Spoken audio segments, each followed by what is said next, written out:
Assalamualaikum, selamat malam semuanya. Apa kabar kalian? Aku harap kalian baik-baik saja. Untuk tema malam ini adalah kau harus tahu hal yang ia lalui tanpa adanya kamu. Kau harus tahu hal yang ia lalui tanpa adanya kamu. Kita cek ya, bareng-bareng. Kau harus tahu hal yang ia lalui tanpa adanya kamu. Relax, nggak usah banyak pikiran, ikutin aja kartunya, oke?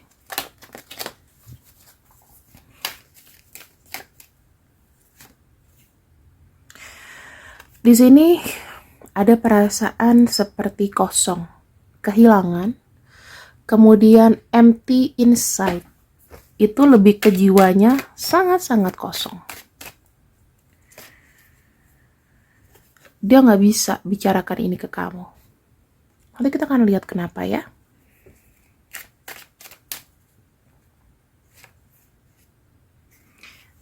Karena dia tidak tahu bagaimana memulai pembicaraan ini padamu.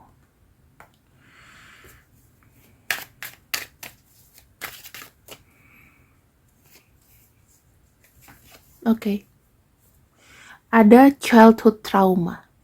Kamu tahu nggak, childhood trauma itu biasanya akan berefek sangat fatal pada perilaku kita di kemudian hari ketika kita sudah beranjak dewasa. Kalau childhood traumanya kita selalu merasa kayak orang tua kita tidak memberikan kasih sayang yang cukup, atau kita hidup dalam kekerasan, kita tuh akan bisa berdampak seperti itu. Ya, kita bisa berdampak memperlakukan orang sama seperti kita diperlakukan. Jadi trauma masa kecil itu jangan dianggap remeh, teman-teman. Ini benar-benar fatal. Kalau menurut aku ya, benar fatal karena bagaimana orang itu bisa jadi bisa jadi bertumbuh dan orang lain menilai dia tuh seperti apa. Misalnya dia, maaf nih, orangnya brengsek, orangnya nyebelin, orangnya itu pasti ada childhood traumanya. Ya, atau kalau misalnya dia adalah orang yang manja, berarti dia gedenya nggak bisa nerima penolakan. Terus kalau seandainya dia dulu waktu kecil, misalnya ya, banyak barang-barang atau satu keinginan yang memang kayaknya harus dipenuhi gitu. Nah, gedenya itu ya dia akan jadi seseorang yang harus dapat. Gimana caranya? Gitu. Kayak aku dari kecil suka dikasih barang mewah sama bokap. Jadinya aku suka barang yang indah-indah gitu loh. Yang harganya juga kecil tapi ya lumayan.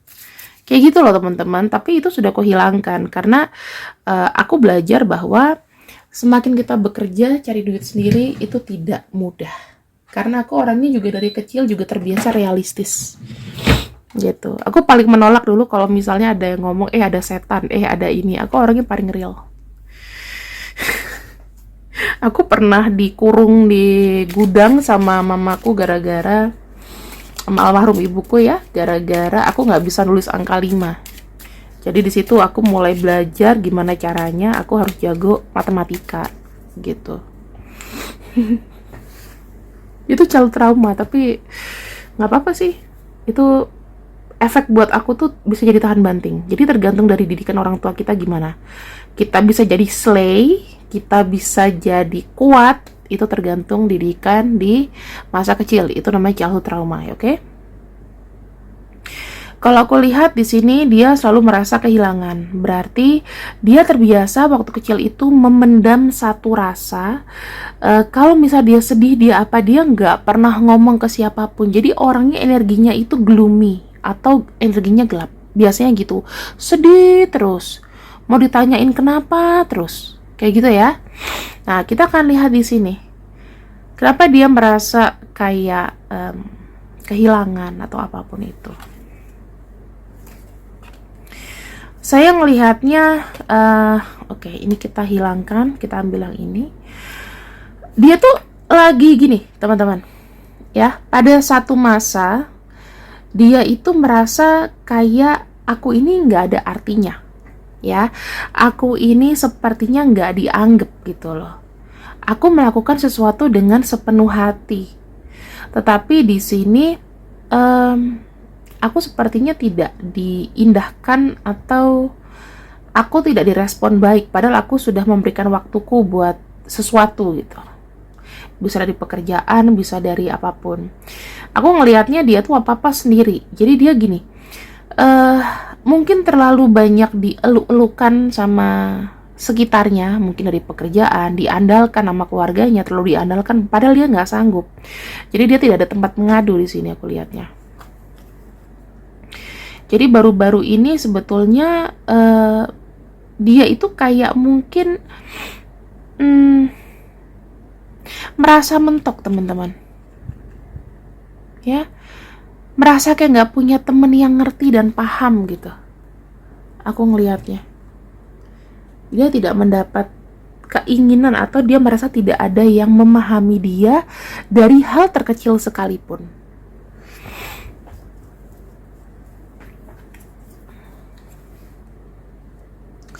Lagi-lagi ada hambatan mengenai dealing di sini.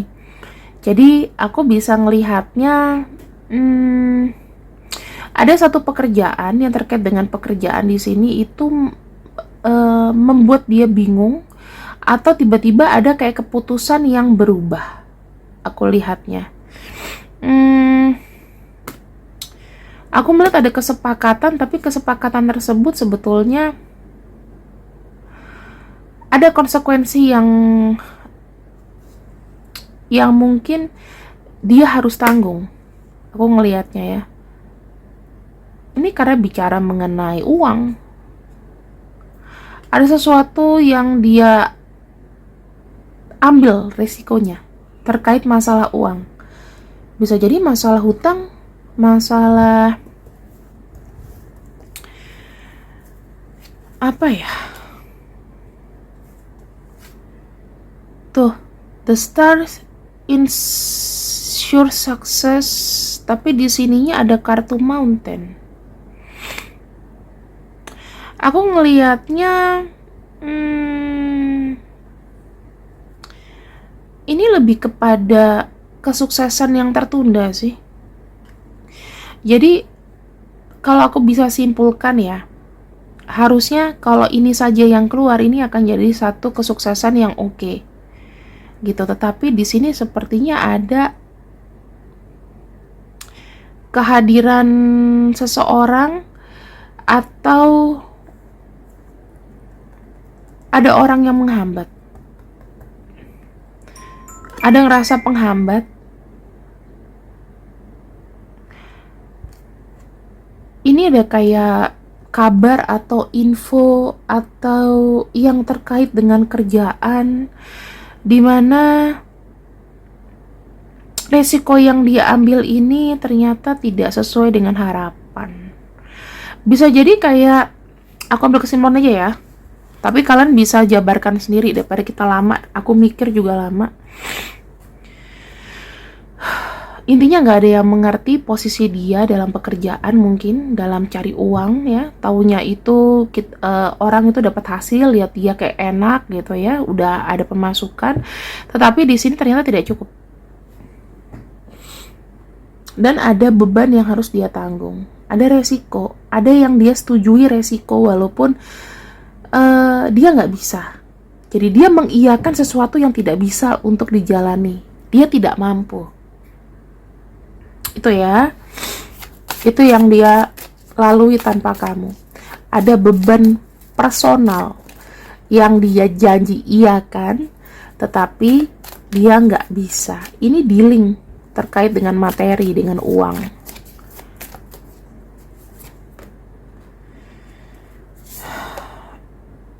Orang tua, dia mau mengambil alih. Ibaratnya decision yang dia lakukan itu untuk orang tua, improvement. Bisa jadi kayak dia harus kerja di sini, padahal dia nggak mau. nggak bidangnya itu. Terus ibaratnya misalnya nih kalau dia masuk jalur KKN, jalur nepotisme gitu, ini titipan ya gitu, tapi dia kayak nggak sanggup gitu loh teman-teman. Jadi gimana ya, dan ini ada kayak keinginan dari ayah atau ibu, siapapun yang dominan, yang energinya maskulin. Kalau misalnya ini ibu, berarti ibu lebih dominan. Pokoknya orang yang dominan deh, antara orang tua yang dominan siapa. Jadi membuat keputusan untuk dia. Sebetulnya bagus juga sih, maksudnya kayak kamu dititipin atau kamu di ini kamu harus gini gitu. Ini sepertinya dia terlalu punya beban untuk mengiyakan apa-apa dari orang tuanya, teman-teman. Ini bisa jadi masuk ke childhood trauma. Jadi dia mengikuti arahan orang tuanya buka jalan. Kebiasaan begitu. Ya. Ini yang dia lalui tanpa dirimu. Aku bisa bilang orang yang dekat sama kamu mentalnya itu gimana ya? Mentalnya itu kayak kurang kuat. Kenapa? Karena sebetulnya di sini dia kayaknya suka nggak bisa bilang ngomong tidak. Tidak pernah berlatih atau selalu nggak enakan.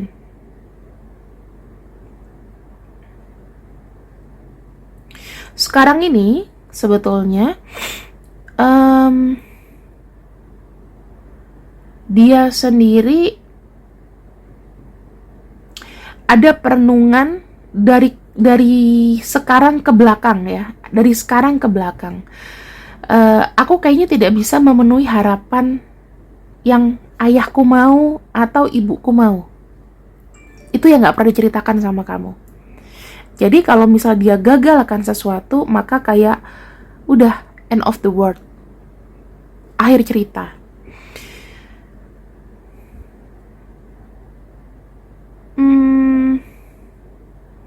Di sini ada kisah di mana mungkin dia bekerja tapi gajinya nggak gede gitu ya, uangnya, keberuntungannya dia juga tidak berjalan di tahun ini.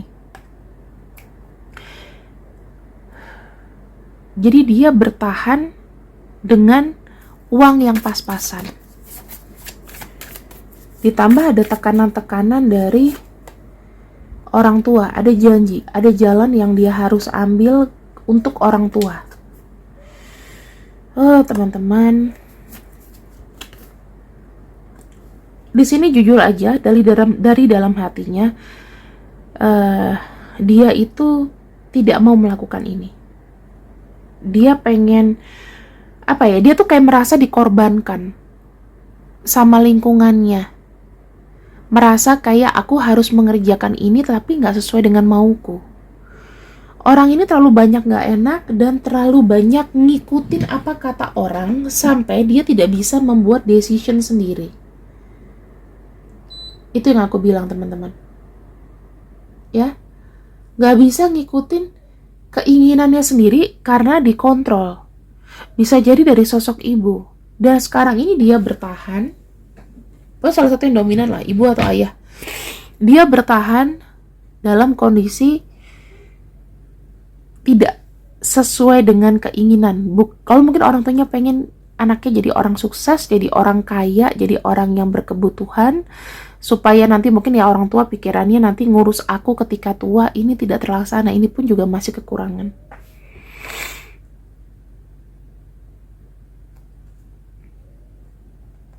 Ada stagnansi dalam apa ya? Stagnansi dalam perkembangan pekerjaan atau hidup. Dan di sini dia sebetulnya pengen melepaskan komitmen itu. Komitmen yang orang tuanya udah bukakan, janji sama orang tuanya itu pengen selesai. Aku mau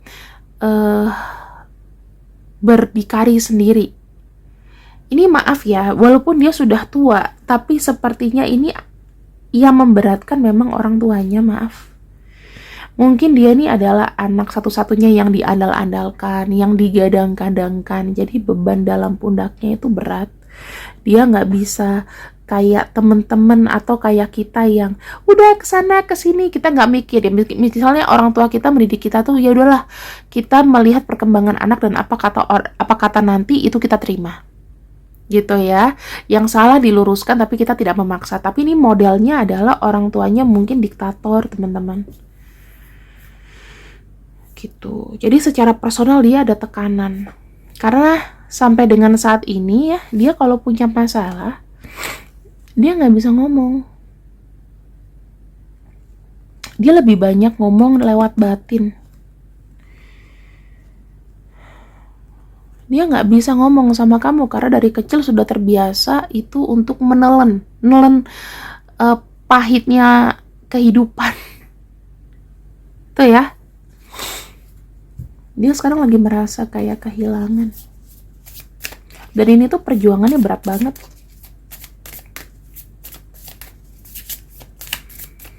Kita lihat koneksinya ke kamu ya.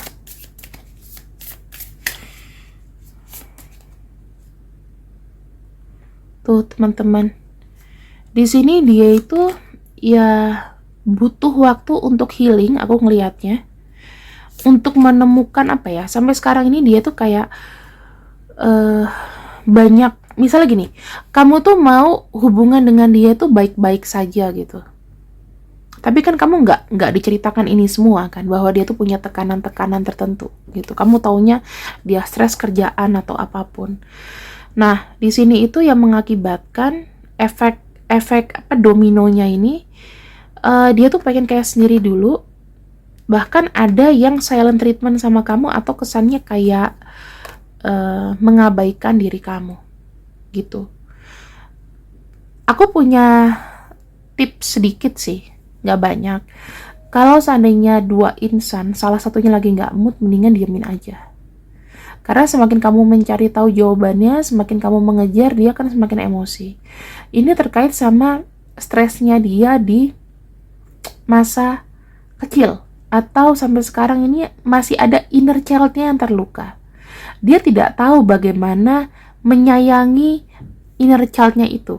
Harusnya dia di sini tuh bisa bersikap lebih tegas. Orang ini tegas tapi kayak takut gitu. Pengen tegas tapi takut. Karena dia merasa ada yang lebih superior. Orang tuanya, ya. Dan sekarang dia bertahan. Mungkin dia ada rasa menyesal, aku tidak punya jalan hidupku sendiri, dan akhirnya jadi berantakan. Gitu loh.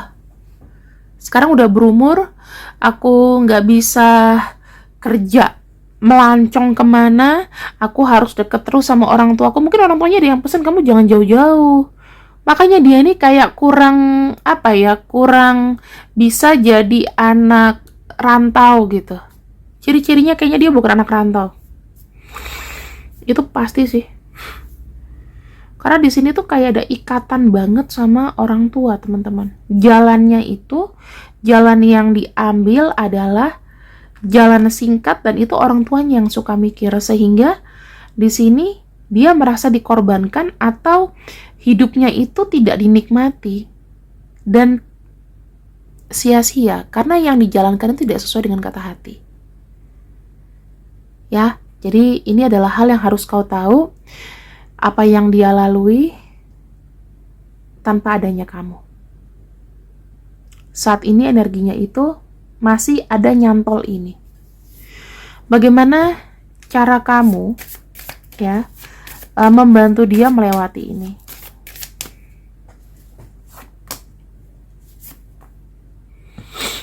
Oke. Aku bilang kamu harus punya trik memberikan satu nasihat positif, membuat dia berpikir lebih positif ya.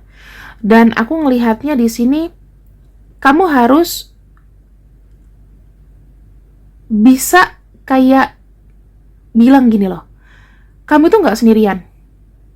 Bukan nasehatin yang kayak adu nasib gitu, bukan ya. Tapi kamu bilang, Semua orang itu pasti punya masa sulit gitu loh. Tapi kalau kamu di sini berdealing dengan child trauma kamu nggak akan bisa maju mau sampai umur 60 tahun pun mental kamu akan lembek. Dan aku bisa bilang di sini kamu harus lebih mecut, lebih keras ngomong sama dia. Dia harus terbiasa kayak dididik dengan baik gitu loh. Kalau dia dapat pasangan yang baik yang bisa mengarahkan, aku bilang di sini dia akan lepas dari fraud gitu loh. Tapi kalau misalnya kamu lepasin dia begitu saja di society, dia tetap tidak akan bisa berubah sih. Jadi saran aku sih di sini energinya adalah komunikasi, kemudian cari cari artikel-artikel gitu yang terkait dengan childhood trauma ya, inner child, bagaimana kita bisa sayangi diri kita sendiri. Dia tuh lebih buat dia itu merasa berharga. Kalau misalnya dia di sini sudah lemah dan kamu buat dia bucin terus sama kamu, ini traumanya nggak akan hilang. Jadi buat dia tuh merasa, kamu hebat, kamu bisa, kamu tuh ganteng banget ya, kamu tuh gagah. Karena ini pasti ada rasa kecil di diri. Tahu nggak sih rasa kecil di diri itu? Kayak rasa tidak bisa apa-apa. Karena yang bisa mecut dia ya orang tuanya. Orang tuanya dia karena takut gitu. Nah sekarang ini dia harus ikut realita, orang tuanya sudah semakin tua, powernya sudah semakin lemah, dia juga harus bisa membawa dirinya sendiri. Ya, jadi kamu di sini bukan hanya sebagai pacar, hindari menekan. Kalau dia nggak bisa, ya sudah, lepaskan. Kita punya, sebentar ya, ini yang terbuka dulu. Kita punya OELP VMUYAR ya. Ini biasanya dia manja. Jadi kamu harus bisa membuat dia itu lebih produktif lagi. Dan ini adalah energi yang mungkin mengikuti setelahnya. Ada GXHFI. Ya, kalau misalnya energinya nggak muncul dan ketika kamu menonton ini, maka pembacaanku ini bisa 60%. Tapi coba deh ngomong baik-baik, pahami, dimengerti, dan cari solusinya. Cari solusinya bukan mengajak dia senang-senang, mengajak dia staycation, bukan. Tapi lebih kepada ngomong dari hati ke hati. Itu yang penting. Ya, terima kasih yang sudah ikut readinganku untuk malam ini. Penting nggak penting, ambil yang baik dan buang yang buruk. Assalamualaikum warahmatullahi wabarakatuh. See you, bye bye.